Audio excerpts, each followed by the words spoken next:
الله الرحمن الرحيم والضحى صدق الله مولانا العظيم إن الله وملائكته يصلون على النبي يا أيها الذين آمنوا صلوا عليه وسلموا تسليما اللهم صل وسلم وبارك على محمد عدد ما فيه بالله صلاة الله بدوام ملك الله الصلاة والسلام عليك يا سيدي يا رسول الله وعلى آلك وأصحابك يا سيدي يا خاتم النبيين. دعا ہے رب لم یزل اس معبود اقبال کی محفل سجائے بیٹھے ہیں، ہم سب کی حاضری قبول و منظور فرمائے. ساجد بھائی نے جو انتظامات کیے ہیں اللہ ان کا انتظام کرنا قبول و منظور فرمائے. میرے حضور کا ذکر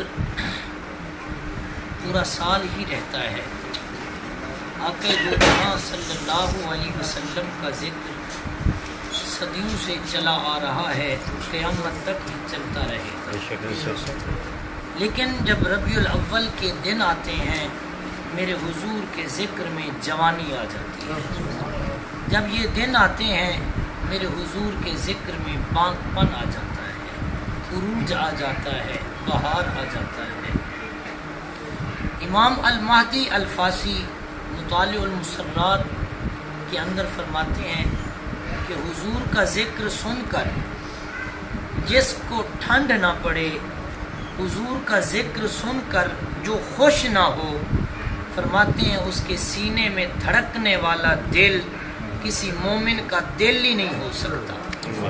یہ ہو ہی نہیں سکتا کہ حضور کا ذکر ہو اور مومن سن کے خوش نہ ہو، یہ ہو ہی نہیں سکتا.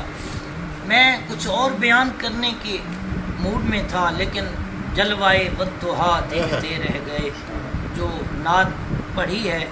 آخر میں میرا بھی مزاج بن گیا کہ میں اسی کی بات کر کے، ٹائم بھی تھوڑا ہے اور مجمع حضور کا ذکر کا مجمع محتاج نہیں ہوتا، نہ ہی اس کے لیے کوئی اتنا کثرت کی کوئی ضرورت ہوتی ہے. دو بندے بیٹھے ہوں لیکن حضور کی سچی غلامی لے کے بیٹھے ہوں، حضور قبول فرما لیں، محفل کا مقصد پورا ہو جاتا ہے. فرمایا اللہ جل جلالہ نے کہ والضحیٰ کے کئی معنی ہیں. میں ایک ہی معنی بیان کر کے، ایک واقعہ بیان کر کے میں گفتگو سے بیٹھوں گا. اللہ جل جلالہ نے فرمایا ضحیٰ کی قسم. مشہور صورت ہے، آپ بھی سنتے رہتے ہیں، پڑھتے رہتے ہیں. ضحیٰ کی قسم، اس کے کئی معنی ہیں. ایک معنی یہ ہے اللہ جل جلالہ فرماتے ہیں محبوب چاشت کے ویلے آپ کے چمکتے ہوئے چہرہ اقدس کی قسم. یعنی حضور کے چہرہ اقدس کی اللہ قسم اٹھا رہا ہے. اب حضور علیہ الصلوۃ والسلام کا چہرہ اقدس والضحیٰ کتنے حسین تھے. صحابہ کہتے ہیں کل قمری لیلۃ البدر لم ار قبلہ ولا بعدہ مثلہ. حضور اتنے حسین تھے کہ حضور جیسا حسین نہ ہم نے پہلے دیکھا ہے نہ بعد میں دیکھیں گے. حضور 14ویں کے چاند سے بھی زیادہ حسین تھے. حضور 14ویں کے چہرے کی بات تو اپنی جگہ پہ ہے. ایک صحابیہ کہتی ہیں کہ ہم پیدل چل رہے تھے، میرے ساتھ والد محترم تھے، چل رہے تھے، اچانک ہم نے دیکھا کہ سواری پہ آقا کریم صلی اللہ علیہ وسلم جلوہ افروز ہوئے. آپ کو پتہ ہے بندہ جو سواری پہ اور جو پیدل ہو ان کو دیکھنے کے لیے اوپر دیکھنا پڑتا ہے، کوشش کرنی پڑتی ہے. کہتی ہیں کہ وہ حضور سواری پہ تھے، ہم نیچے تھے. کہتی ہیں کہ میں حضور کے چہرے کو تو نہ دیکھ سکی، میری نظر حضور سواری پہ بیٹھے تھے، میری نظر حضور کے قدموں پہ پڑی. جب کہتے ہیں میں نے حضور کے قدم دیکھے نا، پھر میں نے اندازہ لگایا، ادھر ادھر نظر دوڑائی، حضور کے قدم اتنے سونے تھے. اعلیٰ حضرت کے قلم کو وجد آیا. اعلیٰ حضرت اسی کی ترجمانی کرتے ہوئے کہتے ہیں کہ قدموں پہ جبیں کو رہنے دو، قدموں پہ جبیں کو رہنے دو، چہرے کا تصور مشکل ہے جب چاند سے بڑھ کر ایڑی ہے، رخسار کا عالم کیا. نعرہ تکبیر، نعرہ رسالت، نعرہ حیدری، جشن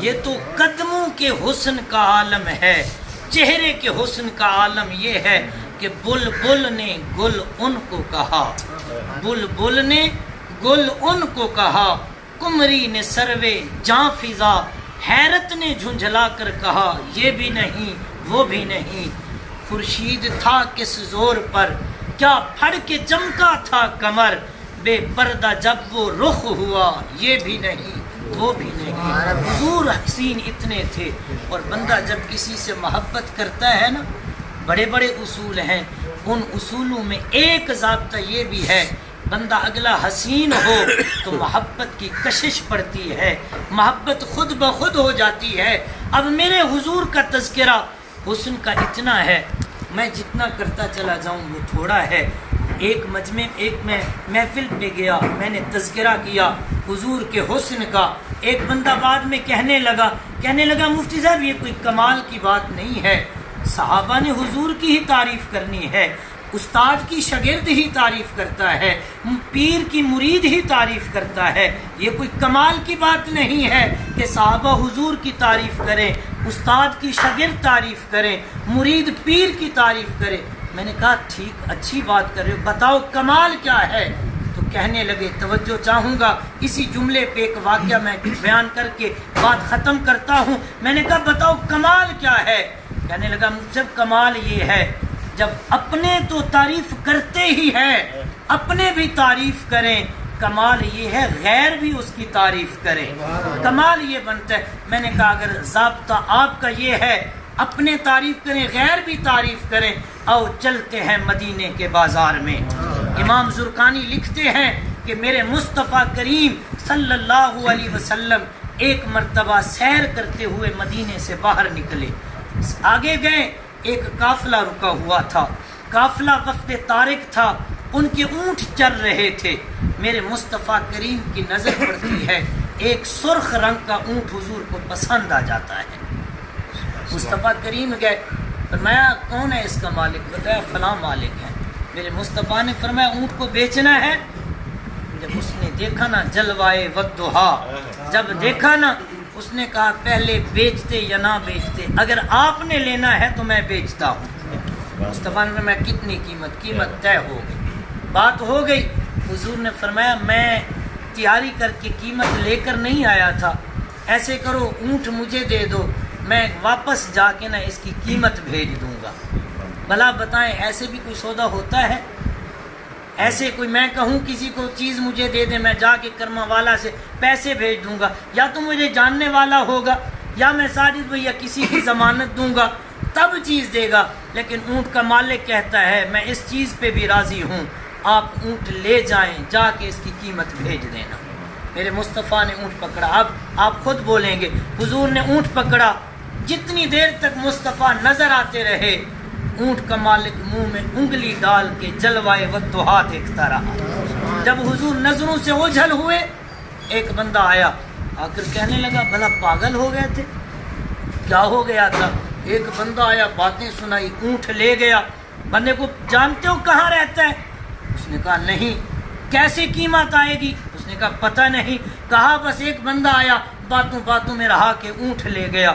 وہ بات جب کر رہا تھا نا، ایک اور بندہ بیٹھا تھا، خاموش ہو جا، اونٹ کی قیمت کی بات بعد میں کرنا۔ اذا تکلم رؤیا کالنور یخرج من بین ثنایاہ، تو اونٹ کی بات کرتا ہے، میں تو یہ دیکھتا رہا جب وہ سونا باتیں کرتا تھا اس کے منہ سے نور نکلتا تھا، اس کے منہ سے نور نکلتا تھا، بات کر رہا تھا۔ دوسرا کہنے لگا تو اونٹ کی بات کرتا ہے، بعد میں کرنا۔ اذا ضحک یتلألأ فی الجدر، میں تو یہ دیکھتا رہا جب وہ سونا بات کرتے مسکراتا تھا، مسکرانے کا حسن کا عکس جب دیواروں پہ پڑتا تھا دیواریں بھی روشن ہو جاتی تھی۔ تیسرا کہنے لگا کیا خوب سجن دیاں اکھیاں نے، کیا خوب سجن دیاں اکھیاں نے، جی میں بھر کے سرائیاں رکھیاں نے، تو اجے محبوب نہیں ڈٹھا جنہوں دیکھ کے چند شرماوے، جنہوں دیکھ کے چند شرماوے۔ یہ اشعار طویل ہے، میں اس جانب نہیں۔ خیر اس نے کہا تم حسن دیکھتے رہے، تم آنکھیں دیکھتے رہے، تم فلاں دیکھتے رہے، بہرحال اب نہ اونٹ آتا ہے نہ اونٹ کی قیمت آتی ہے۔ جب کہا نا کہ وہ دھوکھا کر کے لے گیا، نہ اونٹ آتا ہے نہ قیمت۔ اتنے میں وفد طارق بادشاہ کا اس کی بیوی خیمے میں بیٹھی ہوئی تھی۔ جب کہا نہ اونٹ ہتھیا کے لے گیا، نہ اونٹ آتا ہے نہ قیمت، وہ اس کو جوش آیا، خیمے سے باہر نکلتی ہے۔ باہر سے نکل کر کے نا وہ کہتی ہے قافلے والوں سنو، انا ضامنۃ لسامان جامع لکم لا یغدر بکم، کہتی ہے میں ضمانت دیتی ہوں، میں ضمانت دیتی ہوں، اگر وہ اونٹ کی قیمت دینے نہ آئے نا قیمت مجھ سے لے لینا۔ خوش ہو گئے، اچھا کہنے لگے اونٹ کی ضمانت دینے والی کیا تو انہیں جانتی ہے؟ انہوں نے کہا جاننے کی بات کرتے ہو، جانتی میں بھی اس کو نہیں ہوں، جانتی میں بھی نہیں ہوں۔ اچھا نہیں جانتی پھر ضمانت کس چیز کی دے رہے ہو؟